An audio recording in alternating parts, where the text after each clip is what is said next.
Le Haut Conseil de stabilité financière vient de rendre obligatoire en septembre 2021 ce qui n'était jusqu'à présent que des recommandations en ce qui concerne les conditions d'octroi des prêts immobiliers. Alors, est-ce qu'il va être plus difficile d'emprunter pour investir à l'avenir? Eh bien, je vous apporte la réponse dans cet épisode.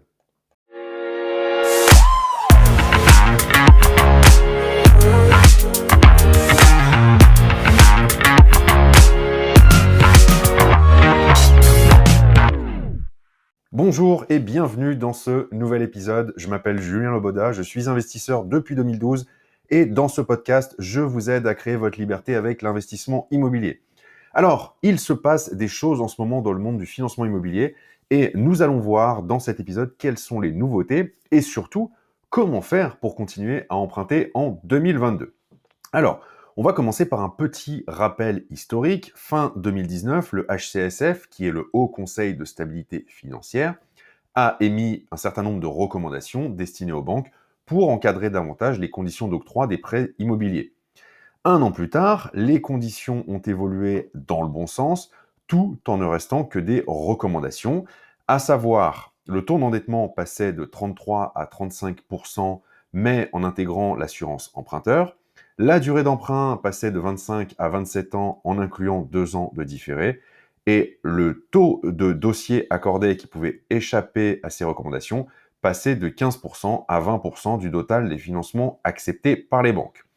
En plus de ça, en fait, la règle de calcul de l'endettement a été uniformisée. Donc, la méthode qu'on appelait méthode différentielle disparaît. C'était malheureusement la plus favorable des deux méthodes pour les investisseurs. Donc, elle a disparu au profit d'une seule méthode, la méthode de calcul traditionnelle du taux d'endettement.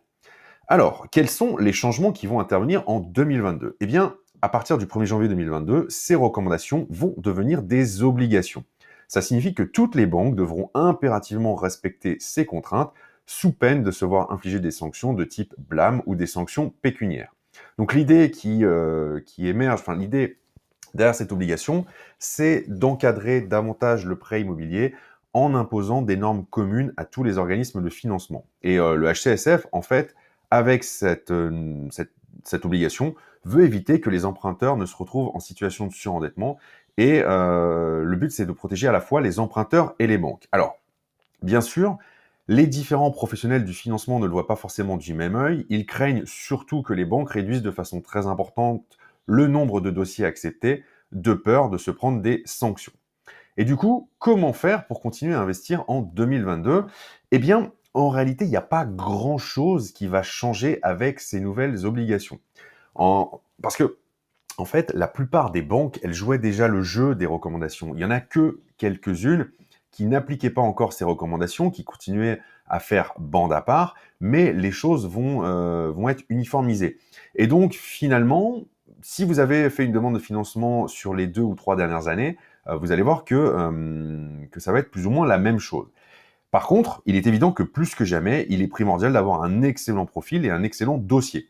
Ça veut dire que vous allez devoir avoir une situation financière saine. Est-ce que vous gérez bien vos comptes? Est-ce que vous avez de l'épargne? Est-ce que vous épargnez tous les mois? Comment vous gérez votre argent? Il va vous falloir également un bon projet immobilier, c'est-à-dire un projet immobilier solide, rentable, pas un dossier bancal. Puisqu'on parle de dossier, eh bien, il va falloir que votre dossier soit bien préparé. Encore une fois, ce sont des choses dont je vous parlais déjà il y a 4 ou 5 ans pour obtenir un financement. Ça ne change pas. Les choses sont toujours aussi vraies. Elles sont même plus vraies que jamais. Un dossier bien préparé, eh bien, c'est l'assurance d'avoir une attitude professionnelle face à votre banquier. Et enfin, il va vous falloir de l'apport. C'est une vraie différence. Je suis désolé, je suis convaincu que désormais, le financement à 110% va devenir une exception, alors que c'était peut-être la norme il y a encore quelques années en arrière. Enfin, n'oubliez pas que les dossiers sont traités au cas par cas et que 20% des dossiers peuvent déroger à ces règles.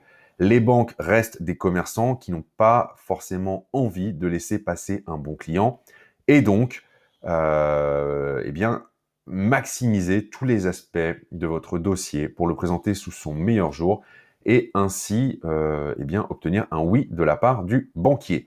Et pour terminer, il faut savoir que les contraintes dont je vous parle dans cet épisode, elles ont été établies sur la base de taux d'emprunt qui sont historiquement bas.